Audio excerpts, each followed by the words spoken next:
Hello students, welcome to my channel DN online academy. आप सभी का मेरे चैनल पे बहुत बहुत स्वागत है। आज आपके साथ बुक रिव्यू शेयर कर रही हूँ, जिस बुक का नाम है मैं हूँ मलाला। ये बुक रिव्यू हिंदी में आप लोगों के साथ शेयर कर रही हूँ। सो वीडियो को स्टार्ट करते हैं। वीडियो को स्टार्ट करने के साथ ही आप लोगों से रिक्वेस्ट है, जो लोग चैनल पर नए हैं चैनल को सब्सक्राइब कर लें, बेल आइकन प्रेस कर लें, ताकि आने वाले हर वीडियो का नोटिफिकेशन आपको टाइमली मिलता रहे। तो चलिए चलते हैं वीडियो की तरफ।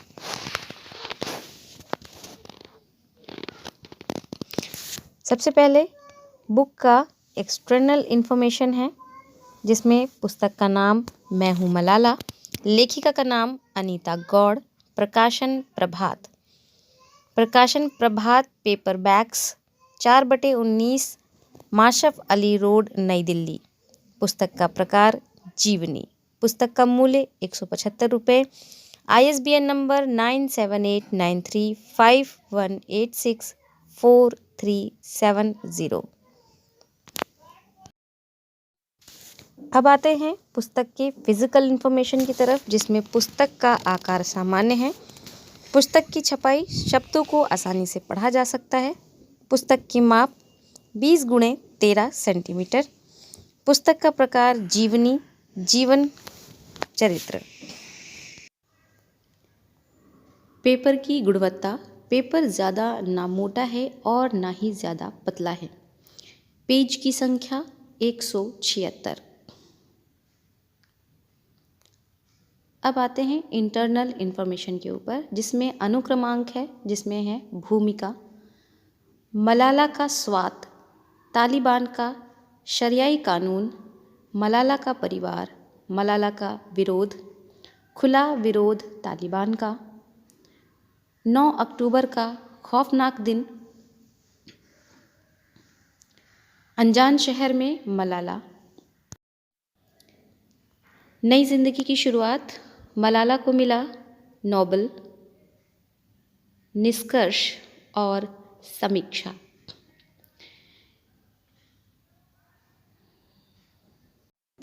भूमिका। आमतौर पर हम आम महिलाएं मंचलों या सड़क छाप लफंगों की बेतुकी हरकतें बर्दाश्त कर लेती हैं और जीवन को यह कहकर परिवर्तित कर देती हैं कि स्त्री का जन्म इसलिए तो झुककर चलना ही होगा। लेकिन इस दुनिया में स्त्री समाज के समर्थन व शोषित वर्ग को प्रकाश देने वाली मलाला जैसी भी महिलाएं हैं, जिसने तालिबान जैसे खूंखार आतंकी संगठन से महिला सम्मान व अधिकारों के लिए संघर्ष किया और महज 14 वर्ष की उम्र में तालिबान को हरा दिया। जहां आतंक का साया हो, तालिबान जैसा कुख्यात संगठन सक्रिय रूप से अपने निर्देशों पर चला रहा हो, वहां उस संगठन के खिलाफ खुली चुनौती देना आसान कार्य नहीं है। मलाला ने स्वहित के लिए ही लड़ाई नहीं, बल्कि स्वयं के जैसी कई मासूम जिंदगियों को हक दिलाने के लिए संघर्ष किया।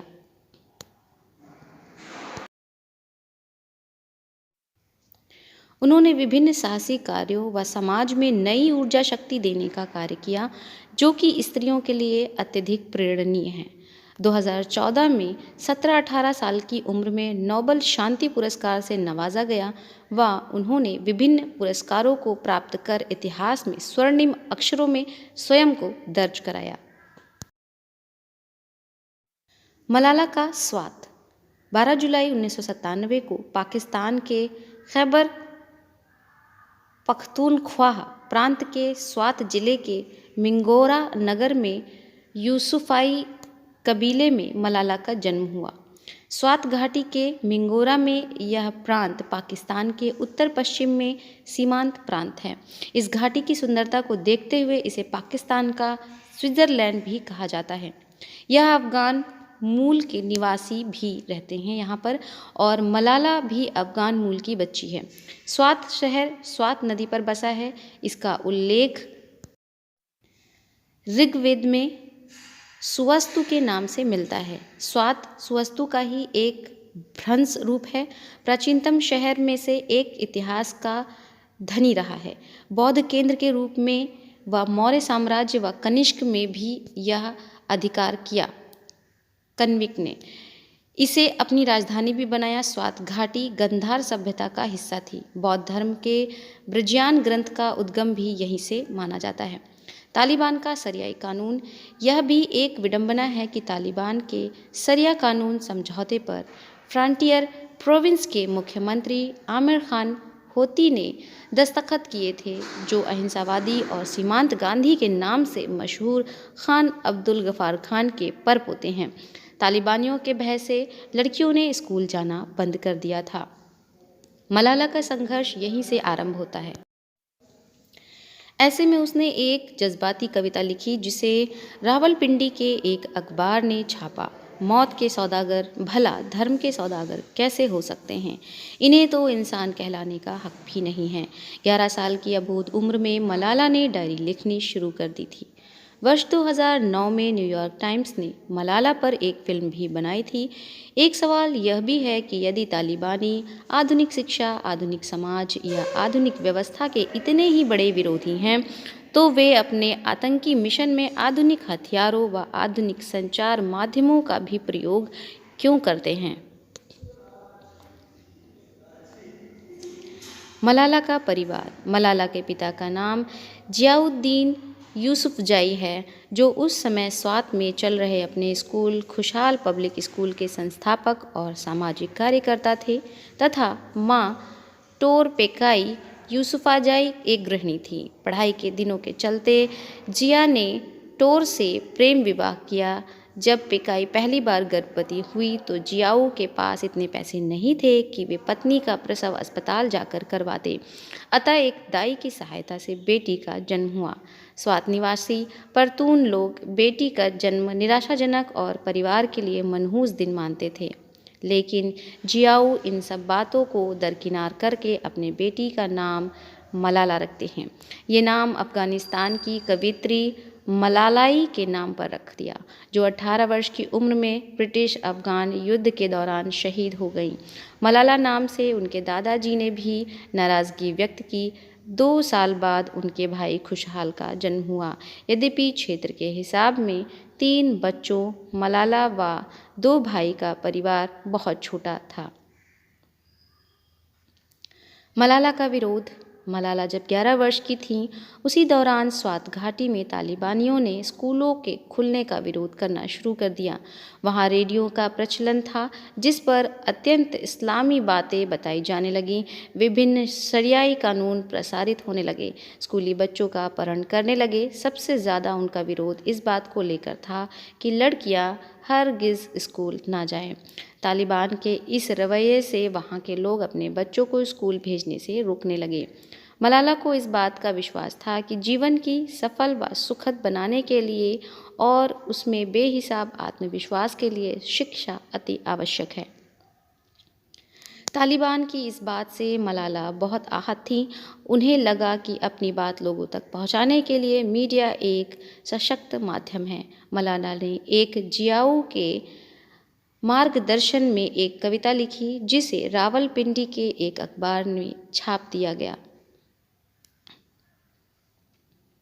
प्रथम कविता, मौत के सौदागर भला धर्म के सौदागर कैसे हो सकते हैं। मलाला को तालिबानियों ने उनका फरमान न मानने वाली लड़की माना व उसे नफरत करने लगे।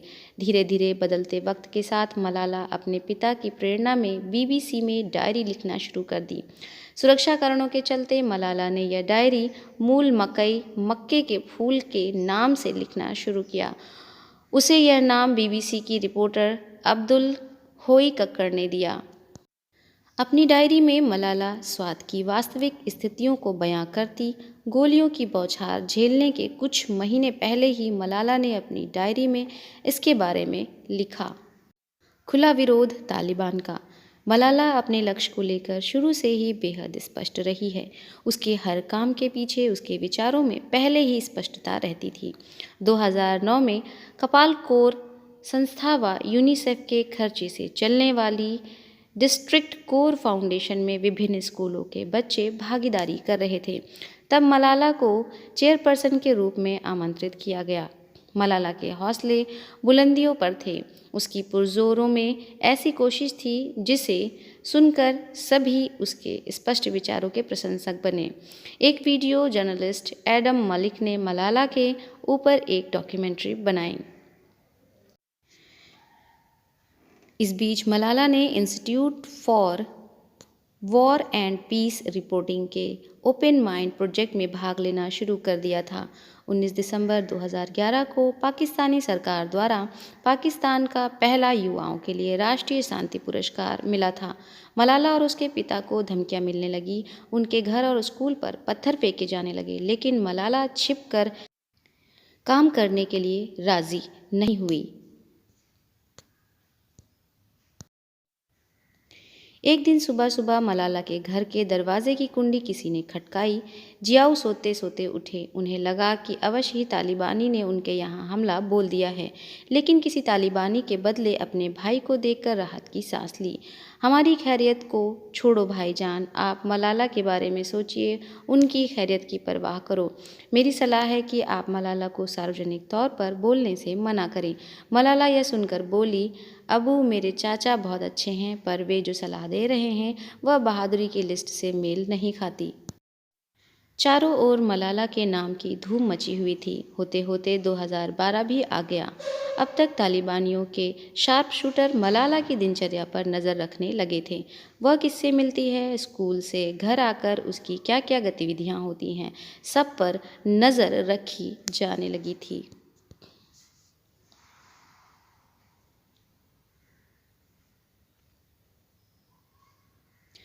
9 अक्टूबर का खौफनाक दिन। कलम की ताकत के आगे तख्त की ताकत भी गौड़ है। जब कलम क्रांति पर आमादा होती है, तब रातों रात तानाशाहों के तख्तो ताज पलट जाते हैं और सुनहरा इतिहास रचा जाता है। वह 9 अक्टूबर का दिन था जब मलाला अपनी दोस्त के साथ स्कूल बस में बैठकर घर की ओर रवाना हो रही थी, और दिन की तरह उस दिन भी उसकी 3 सीटों वाली सफ़ेद टोयोटा वैन 20 लड़कियों एवं 3 शिक्षकों के साथ स्वात की सड़क पर चल रही थी। मलाला नहीं जानती थी कि आगे ही अगले पल क्या होने वाला है। तभी नकाबपोश युवक ने अपनी कमर में लगी पिस्तौल निकाली और मलाला की ओर तान दी। मलाला ने मोनिबा का हाथ पकड़ा हुआ था। उसकी पकड़ मोनिबा के हाथ पर एक बार को कसी और फिर ढीली हो गई, क्योंकि तब तक उस युवक ने 3 गोलियां उस पर दाग दी थीं। एक गोली उसकी बाईं आंख की वर्तिका से होते हुए उसकी खोपड़ी में घुसकर कंधे में जा धंसी। दूसरी गोली साजिया के बाएं हाथ पर लगी और तीसरी गोली साजिया के बाएं कंधे को छूती हुई उसके बगल में बैठी कायनात रिजवी को लगी। मलाला को देखकर 23 वर्षीय आतंकी अताउल्ला खान गोली मारकर अपने साथी के साथ फरार हो गया। अनजान शहर में मलाला। 15 अक्टूबर 2012 को बर्किंघम की क्वीन एलिजाबेथ अस्पताल में अगले 3 महीने रहने के लिए मलाला को शिफ्ट किया गया। 1 अक्टूबर को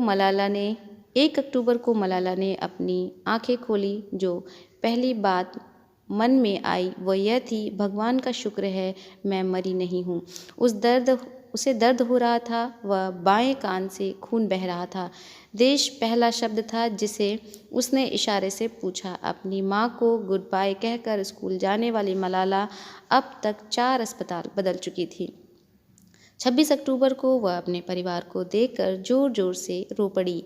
देश विदेश के लिए मलाला के लिए गेट वेल सून के कार्ड आने लगे। यहाँ लोगों की दुआओं का भी नतीजा था कि मलाला कोमा से बाहर आ चुकी थी।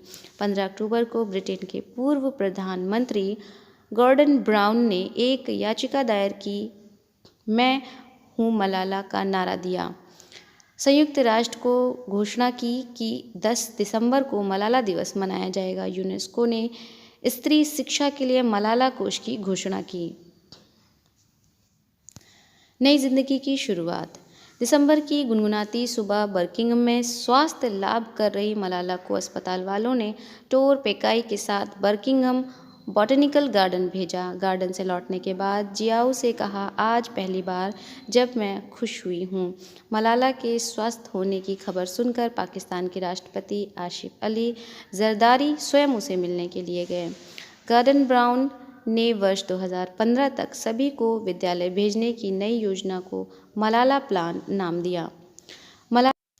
मलाला को उसकी बहादुरी के लिए world peace and prosperity foundation के वीरता पुरस्कार से 19 नवंबर 2012 को सम्मानित किया गया।